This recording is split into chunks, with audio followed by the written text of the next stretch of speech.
नमस्कार।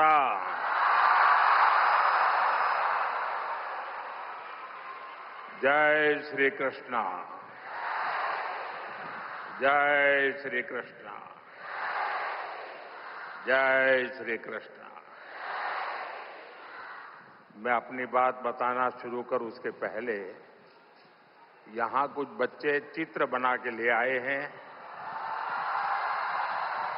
जरा एसपी जी के लोग और लोकल पुलिस के लोग मदद करें, उसको कलेक्ट कर लें।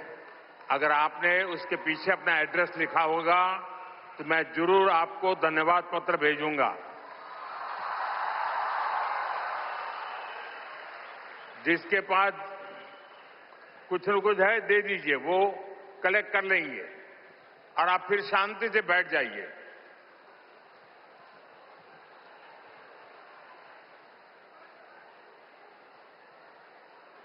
ये बच्चे इतनी मेहनत करते हैं और कभी कभी मैं उनके साथ कभी अन्याय कर देता हूं तो दुख होता है मुझे।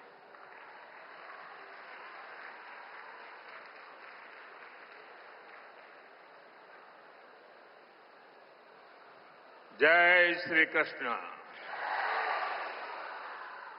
भगवान श्री कृष्ण के दिव्य दर्शनों की संतुष्टि, श्रीमद् भगवद गीता के मंत्रों की ये आध्यात्मिक अनुभूति और इतने सारे पूज्य संतों, गुरुओं की ये उपस्थिति मेरे लिए परम सौभाग्य है। मेरे लिए ये असंख्य पुण्यों को प्राप्त करने जैसा है। और जो मुझे सम्मान दिया गया, मेरे लिए जो भाव प्रकट किए गए, शायद मुझे इतने आशीर्वाद मिले कि मेरे लिए जो कहा जाता है मैं उससे योग्य बनूं और ज्यादा काम करूं और मुझसे जो अपेक्षाएं हैं उसे मैं पूर्ण करूं। भाइयों बहनों, अभी 3 दिन पहले ही मैं गीता की गुरु धरती कुरुक्षेत्र में था। अब आज भगवान श्री कृष्ण के आशीर्वाद और जगत गुरु श्री मध्वाचार्य जी के यश की इस भूमि पर आना मेरे लिए परम संतोष का अवसर है। आज के इस अवसर पर जब 1 लाख लोगों ने एक साथ भगवद गीता के श्लोक पढ़े तो पूरे विश्व के लोगों ने भारत की सहस्त्र वर्षों की दिव्यता का साक्षात दर्शन भी किया है। इस कार्यक्रम में हमें आशीर्वाद देने के लिए पधारे हुए श्री श्री सुगुणेन्द्र तीर्थ स्वामी जी, श्री श्री सुशींद्र तीर्थ स्वामी जी, कर्नाटका के गवर्नर थावरचंद गहलोत जी, केंद्रीय मंत्रिमंडल के मेरे सहयोगीगण, राज्य सरकार के मंत्री, सांसद, विधायक, उडुपी के अष्टमठों के सभी अनुयायी, उपस्थित अन्य संतगण, देवी और सज्जनों, कर्नाटका की इस भूमि पर यहां के स्नेहीजनों के बीच आना मेरे लिए सदा ही एक अलग अनुभूति होती है। और उडुपी की धरती पर आना तो हमेशा अद्भुत होता है।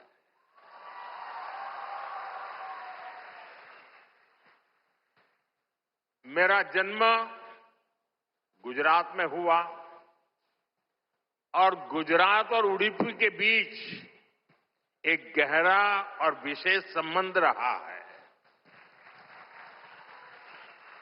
मान्यता है कि यहां स्थापित भगवान श्री कृष्ण के विग्रह की पूजा पहले द्वारका में माता रुक्मिणी करती थी। बाद में जगत गुरु श्री मध्वाचार्य जी ने इस प्रतिमा को यहां प्रस्थापित किया। और आप तो जानते हैं, अभी पिछले ही वर्ष मैं समुद्र के भीतर श्री द्वारका जी का दर्शन करने गया था। वहां से भी आशीर्वाद ले आया। आप खुद समझ सकते हैं कि मुझे इस प्रतिमा के दर्शन करके क्या अनुभूति हुई होगी। इस दर्शन ने मुझे एक आत्मीय आध्यात्मिक आनंद दिया है। साथियों, उडुपी आना मेरे लिए एक और वजह से विशेष होता है। उडुपी जनसंघ और भारतीय जनता पार्टी के सुशासन की मॉडल की कर्मभूमि रही है।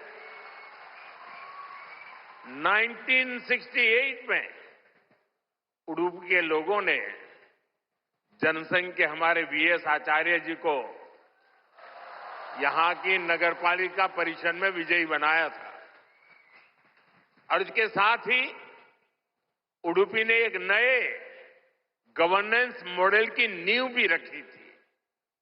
आज हम स्वच्छता के जिस अभियान को राष्ट्रीय रूप देख रहे हैं, उसे उडुपी ने 5 दशक पहले अपनाया था।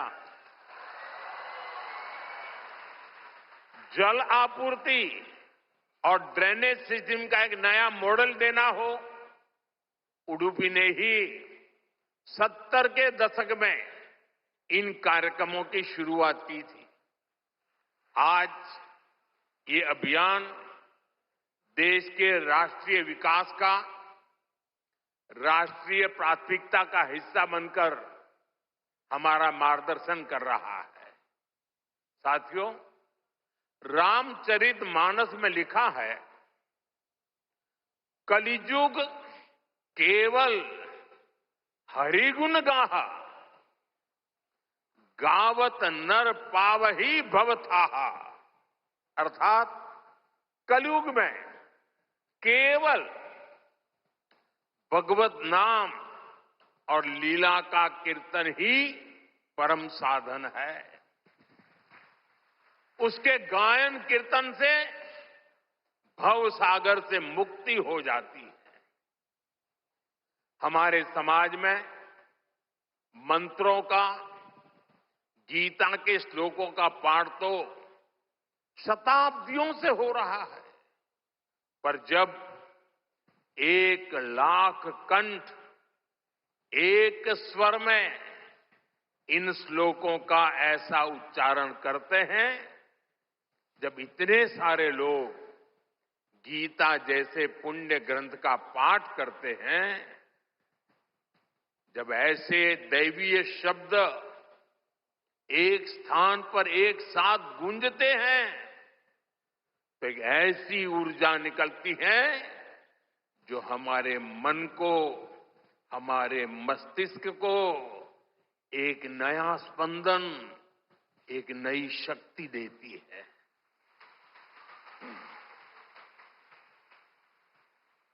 यही ऊर्जा अध्यात्म की शक्ति की है।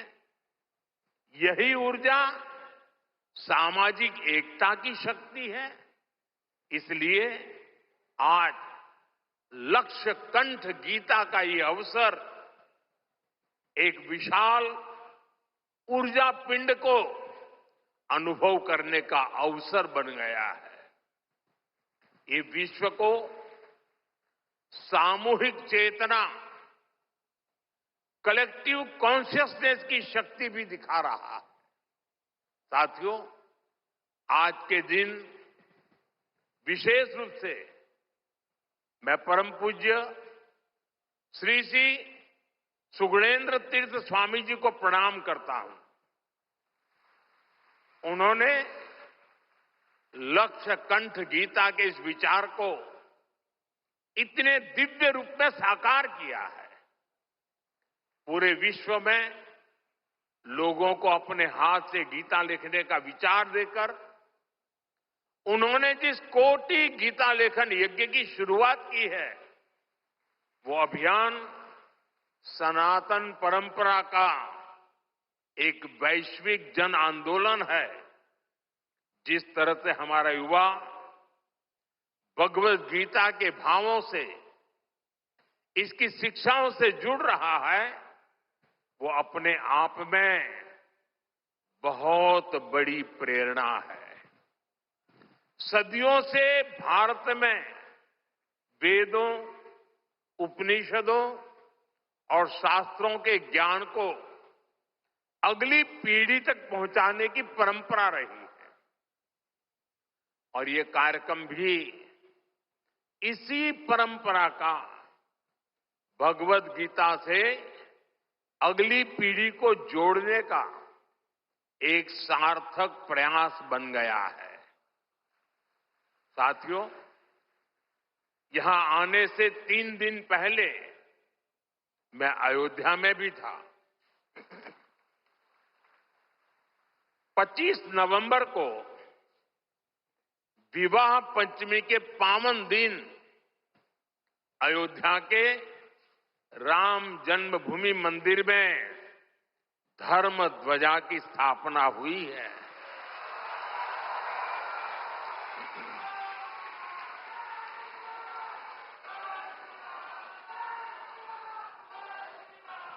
अयोध्या से उडुपी तक असंख्य राम भक्त इस दिव्यतम और भव्यतम उत्सव के साक्षी बने हैं। राम मंदिर आंदोलन में उडुपी की भूमिका कितनी बड़ी है, सारा देश इसे जानता है। परम पूज्य स्वर्गीय विश्वेश तीर्थ स्वामी जी ने दशकों पहले राम मंदिर के पूरे आंदोलन को जो दिशा दी, ध्वजारोहण समारोह उसी योगदान की सिद्धि का पर्व बना है। उडुपी के लिए राम मंदिर का निर्माण एक और कारण से विशेष है। नए मंदिर में जगत गुरु मध्वाचार्य जी के नाम पर एक विशाल द्वार भी बनाया गया है। भगवान राम के अनन्य भक्त जगत गुरु मध्वाचार्य जी ने लिखा था, रामाय शाश्वत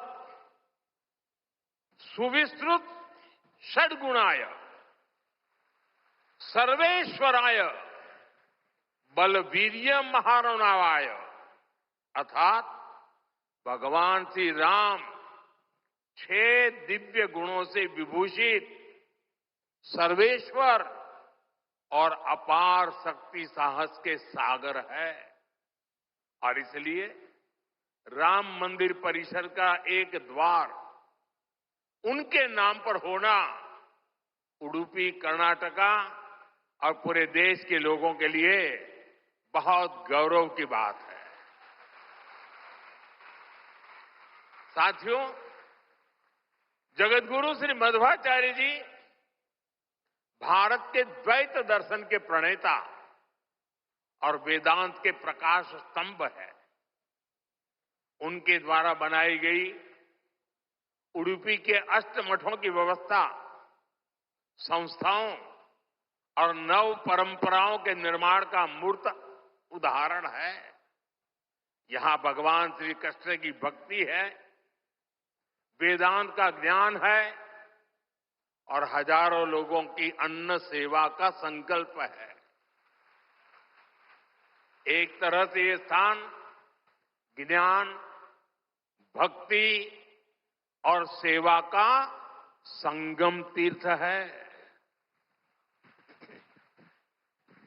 साथियों, जिस काल में जगतगुरु मध्वाचार्य जी का जन्म हुआ, उस काल में भारत बहुत सी आंतरिक और बाहर की चुनौतियों से जूझ रहा था। उस काल में उन्होंने भक्ति का वो मार्ग दिखाया जिससे समाज का हर वर्ग, हर मान्यता जुड़ सकते थे। और इसी मार्गदर्शन के कारण आज कई शताब्दियों के बाद भी उनके द्वारा स्थापित मठ प्रतिदिन लाखों लोगों की सेवा का कार्य कर रहे हैं। उनकी प्रेरणा के कारण द्वैत परंपरा में ऐसी कई विभूतियां जन्मी हैं जिन्होंने सदा धर्म, सेवा और समाज निर्माण का काम आगे बढ़ाया। और जन सेवा की ये शाश्वत परंपरा ही उडुपी की सबसे बड़ी धरोहर है। साथियों, जगतगुरु मध्वाचार्य की परंपरा ने ही हरिदास परंपरा को ऊर्जा दी। पुरंदरदास, कनकदास जैसे महापुरुषों ने भक्ति को सरल, सरस और सुगम कन्नड़ा भाषा में जन जन तक पहुंचाया। उनकी ये रचनाएं हर मन तक, गरीब से गरीब वर्ग तक पहुंची और उन्हें धर्म से, सनातन विचारों से जोड़ा। ये रचनाएं आज की पीढ़ी में भी वैसी की वैसी ही है। आज भी हमारे नौजवान सोशल मीडिया की रील्स में श्री पुरंदरदास द्वारा रचित चंद्रचूड़ शिव शंकर पार्वती सुनकर एक अलग भाव में पहुंच जाते हैं। आज भी जब उडुपी में मेरे जैसा कोई भक्त एक छोटी सी खिड़की से भगवान श्री कृष्ण का दर्शन करता है तो उसे कनकदास जी की भक्ति से जुड़ने का अवसर मिलता है। और मैं तो बहुत सौभाग्यशाली हूं, मुझे इसके पहले भी ये सौभाग्य प्राप्त होता रहा है। कनकदास जी को नमन करने का सौभाग्य मिला है। साथियों, भगवान श्री कृष्ण के उपदेश, उनकी शिक्षा हर युग में व्यवहारिक है। गीता के शब्द सिर्फ व्यक्ति नहीं, राष्ट्र की नीति को भी दिशा देते हैं। भगवत गीता में श्री कृष्ण ने सर्वभूत हिते रताः ये बात कही है। गीता में ही कहा गया है, लोक संग्रहम एवापि संपश्यन कर्तुम अहर्षि। इन दोनों ही श्लोकों का अर्थ यही है कि हम लोक कल्याण के लिए काम करें। अपने पूरे जीवन में जगतगुरु मध्वाचार्य जी ने इन्हीं भावों को लेकर भारत की एकता को सशक्त किया। साथियों, आज सबका साथ, सबका विकास, सर्वजन हिताय, सर्वजन सुखाय, ये हमारी नीतियों के पीछे भी भगवान श्री कृष्ण के इन्हीं श्लोकों की प्रेरणा है। भगवान श्री कृष्ण हमें गरीबों की सहायता का मंत्र देते हैं और इसी मंत्र की प्रेरणा आयुष्मान भारत और पीएम आवास जैसी स्कीम का आधार बन जाती है। भगवान श्री कृष्ण हमें नारी सुरक्षा, नारी सशक्तिकरण का ज्ञान सिखाते हैं और उसी ज्ञान की प्रेरणा से देश नारी शक्ति बंधन अधिनियम का ऐतिहासिक निर्णय करता है। श्री कृष्ण हमें सबके कल्याण की बात सिखाते हैं और यही बात वैक्सीन मैत्री, सोलर अलायंस और वसुधैव कुटुंबकम की हमारी नीतियों का आधार बनती हैं। साथियों, श्री कृष्ण ने गीता का संदेश युद्ध की भूमि पर दिया था और भगवत गीता हमें ये सिखाती है कि शांति और सत्य की स्थापना के लिए अत्याचारियों का अंत भी आवश्यक है।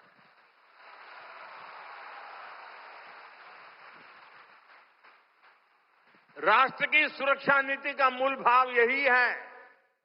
हम वसुधैव कुटुंबकम भी कहते हैं और हम धर्मो रक्षति रक्षितः का मंत्र भी दोहराते हैं। हम लाल किले से श्री कृष्ण की करुणा का संदेश भी देते हैं और उसी प्राचीर से मिशन सुदर्शन चक्र की उद्घोषणा भी करते हैं। मिशन सुदर्शन चक्र यानी देश के प्रमुख स्थानों की, देश के औद्योगिक और सार्वजनिक क्षेत्रों की सुरक्षा की ऐसी दीवार बनाना जिसे दुश्मन भेद न पाए और अगर दुश्मन दुस्साहस दिखाए तो फिर हमारा सुदर्शन चक्र उसे तबाह कर दे। साथियों, ऑपरेशन सिंदूर की कार्रवाई में भी देश ने हमारा ये संकल्प देखा है। पहलगाम के आतंकी हमले में कई देशवासियों ने अपना जीवन गंवाया। इन पीड़ितों में मेरे कर्नाटका के भाई बहन भी थे। लेकिन पहले जब ऐसे आतंकी हमले होते थे तो सरकारें हाथ पर हाथ रखकर बैठ जाती थी।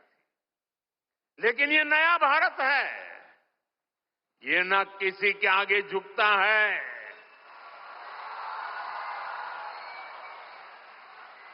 और न ही अपने नागरिकों की रक्षा के कर्तव्य से डिगता है। हम शांति की स्थापना भी जानते हैं और शांति की रक्षा करना भी जानते हैं।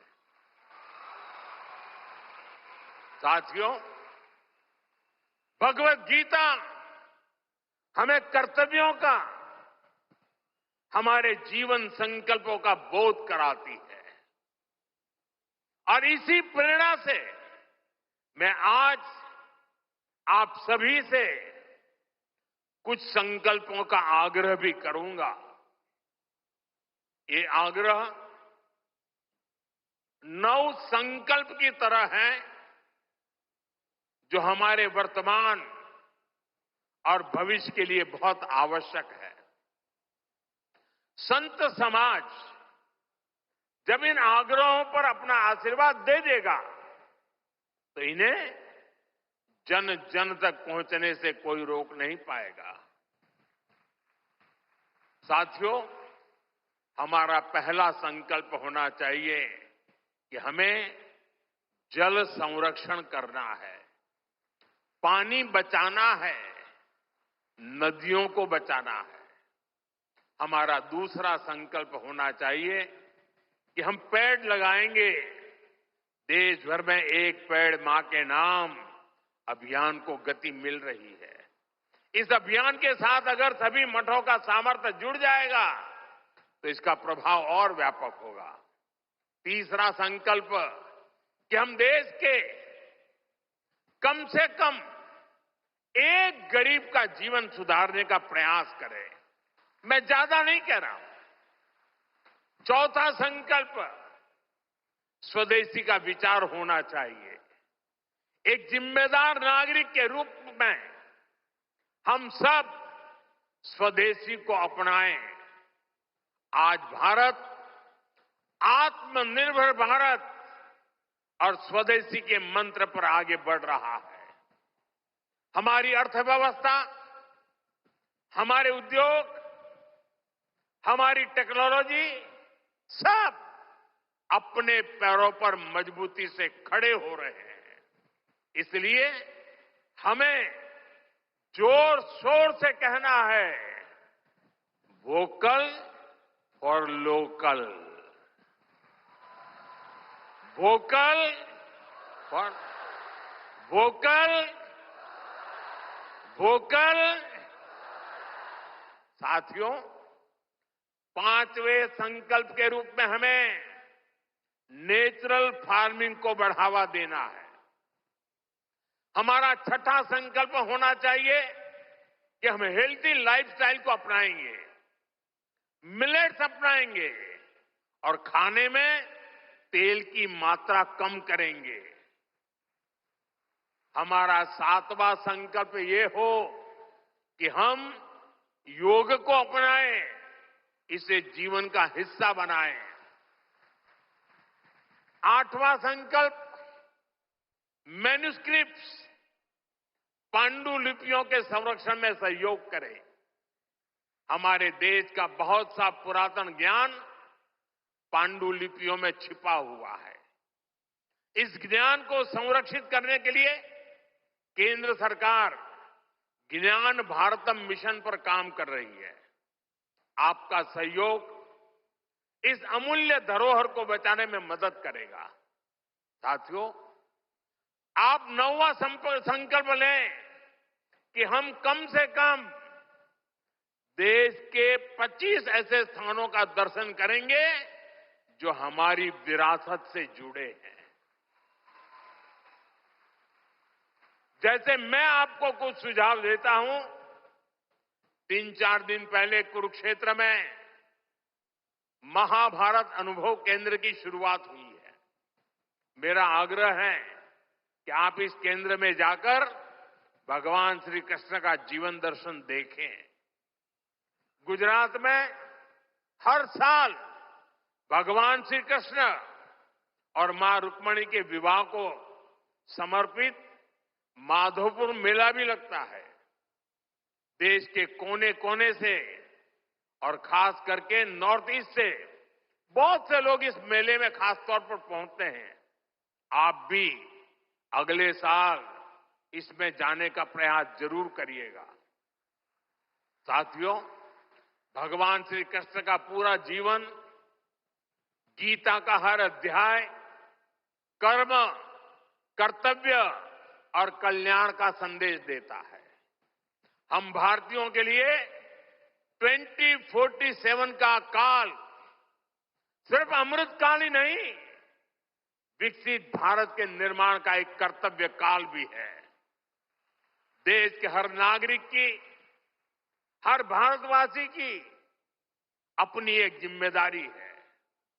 हर व्यक्ति का, हर संस्थान का अपना एक कर्तव्य है और इन कर्तव्यों की पूर्णता में कर्नाटका के परिश्रमी लोगों की भूमिका बहुत बड़ी है। हमारा हर प्रयास देश के लिए होना चाहिए। कर्तव्य की इसी भावना पर चलते हुए विकसित कर्नाटका, विकसित भारत का स्वप्न भी साकार होगा। इसी कामना के साथ उडुपी की धरती से निकली है ऊर्जा विकसित भारत के इस संकल्प में हमारा मार्गदर्शन करती रहे।